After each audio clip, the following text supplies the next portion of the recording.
Greeting, colleagues. In 2008, the people of the United States and the world were transfixed as the unexpected trajectory of Barack Hussein Obama led to the capture of the U.S. American presidency by a black man.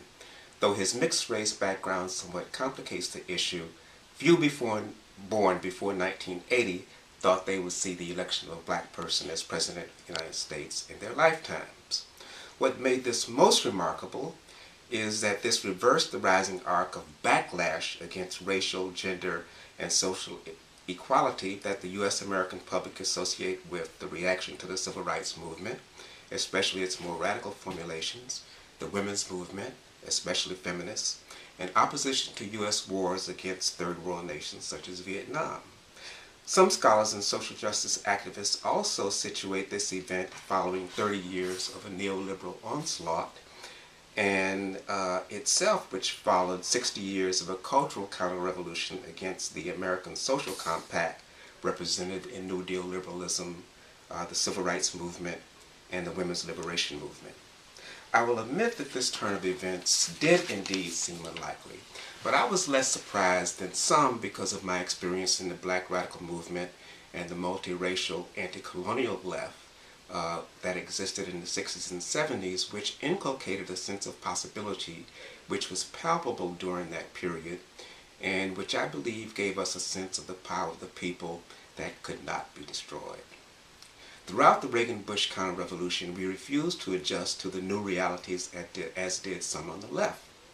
We held firm to what had been so vividly taught and illustrated by Malcolm X, that the geopolitical shift generated by the national liberation movements throughout the Bandung area and the global 60s demonstrated the inability of the ruling strata of the pan-European world to impose their will upon the dark world, and that we were witnessing what historians in a later period would view as the end of white world supremacy.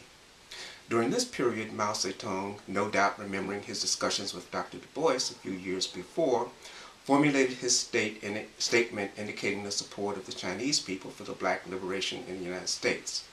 Mao expressed confidence that the Afro-American people would prevail in their just struggle and concluded, "The evil system of colonialism and imperialism arose and throve with the enslavement of Negroes and the trade in Negroes, and it will surely come to an end with the complete emancipation of the black people." Similarly, Malcolm X had articulated the depths of the contradictions of that period when the U.S. stood poised at the pinnacle of its might and prestige, but facing a world in rebellion against white Western hegemony. And while the U.S. attempted to woo the nation of the dark world as a true friend who itself had fought a war of national liberation against European, in truth, it was now in a position of being the police of the historical system dominated by Western capitalism. So, while the United States may have been basking in the public relations glow of what they viewed as Dr. Martin Luther King's testament to the American dream, they seem to have missed the more important point that he said that the check had come back marked insufficient funds. It is not difficult to understand that the election of Barack Obama as the 44th President of the United States had occasioned a quite unexpected discourse in two directions, one arguing that it constitutes the fulfillment of the American dream, and the other the closing of the American dream. I will argue that what is actually happening is quite a bit more complex, that we are in the process of transcending the American dream. As the racial colonial subjects of the U.S. empire increased as a part of the nation's population, the long mislabeled recession of 2007-2008 became increasingly viewed by some as a structural crisis of historical capitalism. Arundhati Roy hailed the Occupy Wall Street movement by welcoming the people of the United States to the world that the majority of the world, especially in the global South, had long inhabited. I intend to argue that this is not just the apt turn of a phrase, but a depiction of our current very urgent moment, what Jack Odell called as the fierce urgency of now during the opening of the revolutionary period in the middle 1960s. It is not just about now, however, but about the accumulation of social power among oppressed social strata that has brought us to the crisis of our historical system, the capitalist colonial world system. The capitalist world economy, which emerged in the 16th century, consisted of a Western European core and an American periphery. The process of peripheralization of the Americas involved the displacement, dispersion, and destruction of the indigenous people and the formation of a coerced labor force consisting mainly of enslaved Africans. Racism is thus constitutive of our historical social system in providing a pattern of social distinctions between the conquering people and the conquered people naturalized in the notion of race. This pattern of distinction was used to categorize people in the pan-European world as superior and those from the extra-European world as inferior, with Africans and indigenous people at the bottom of the social scale. I insist here on the usefulness of the concept of white world supremacy, pan-European racism, in stark contrast to the notion of colorblind universalism formulated during the U.S.-American Reagan years. At the end of the Second World War, the United States emerged as the hegemonic power in the capitalist world economy. It had been a peculiar power, not known for its colonial history, though it had started as a settler colony on the eastern seaboard of the North American continent and had embarked on a process of imperial expansion to obtain its present territorial mass. It had colonized Amerindians, Africans, Mexicans, Cubans, Puerto Ricans, Hawaiians, and Filipinos within its territory, giving it a large portion of its population who could be said to be internally colonized, or a third world within. It had imported Chinese workers to build the transcontinental railroad, but denied them citizenship. But this manner of nation building and its self-conception as a white nation providing freedom and opportunity for all created an increasingly large strata of alienated populations who could be said to be in, but not of, this nation. This was a huge contradiction. Neoliberalism later emerged as a strategy to restrain the tearing of the social fabric and the increasing social power of the oppressed within the nation and the unruly populations in the periphery of the world system. The rebellion in Chiapas in the 1990s signaled the beginning of the end of the neoliberal social order, followed by the movement for global democracy in Seattle and the social forum movements both in the world and the U.S. and other places.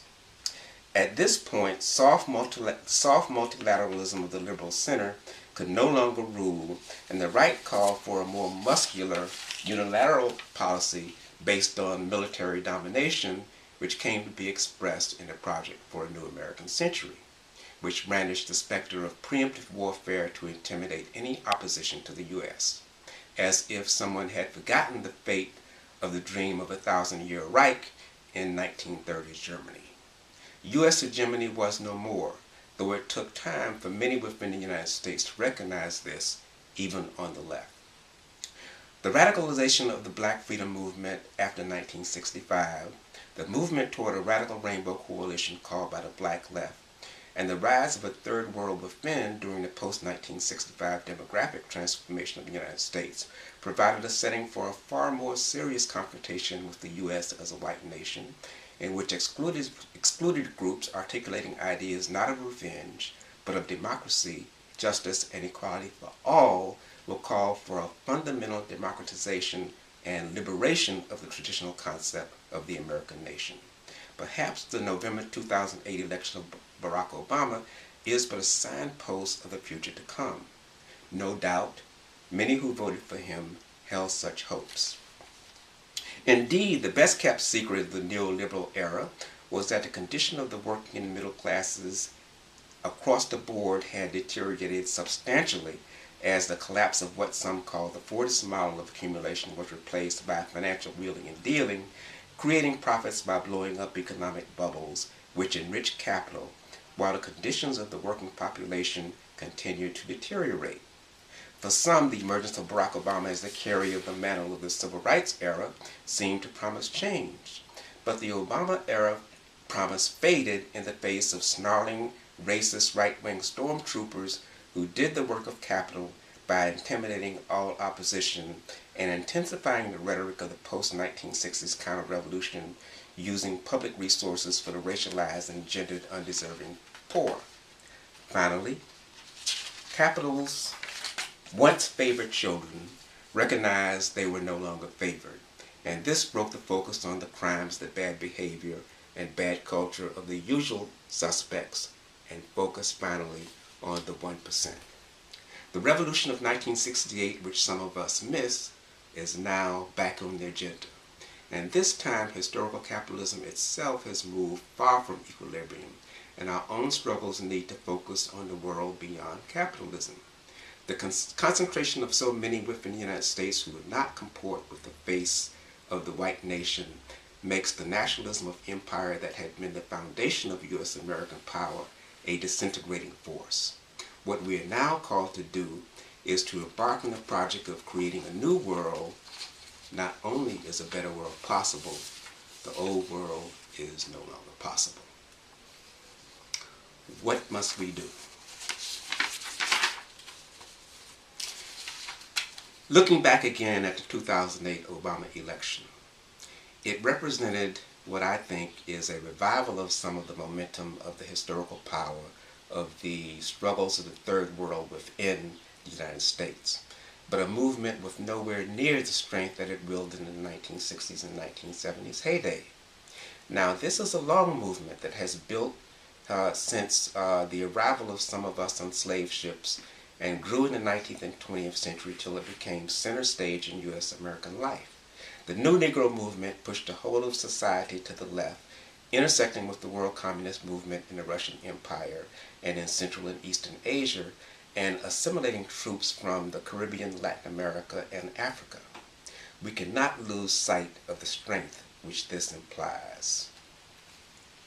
The growth of the right, however, comes from their recognition of Malcolm's argument that the chickens were coming home to roost. But the liberal center itself has been weakened by the dialectical unfolding of new centers of power and new moral centers in our movement beyond its control, but which, more ominously for them, give rise to the far right. The progressives in the left have been decimated by the counter-revolution of the 1960s and 70s, so though Obama did draw from the continued momentum of the racial colonial subjects internal to the United States, which has grown with a dramatic demographic shift, the repression, assassination, disruptions, etc. has some effect. We would be naive to think it could be otherwise, but we cannot simply rely on the crashing of the system. What is it that we must do in this period of transition? I think we are in it. The far right knows we are fighting against socialism. We tend to think they are disingenuous in that claim. I think they are serious, and I think they are right. What they fear is a move towards European-style social democracy, which is what the black sociologist William U.S. Wilson, an important Obama supporter, has been calling for, who's been calling for a tactical de-emphasis on racism since the late 1970s. I think that this is a continuation of the effort to constrain our movement, but I think our movement has to be built upon the continuation of the centrality of the struggle against racism internally and the centrality of the struggle against imperialism in the world and the centrality of overcoming the divisions and struggling against the ideology which attempts to blame everything that's wrong in the society with the racially engendered poor and the unruly people in the third world. These are indeed the focus, the fulcrum of our strength, and we need to build on our strength and continue to focus on these very important sectors that are pushing for democracy and liberation.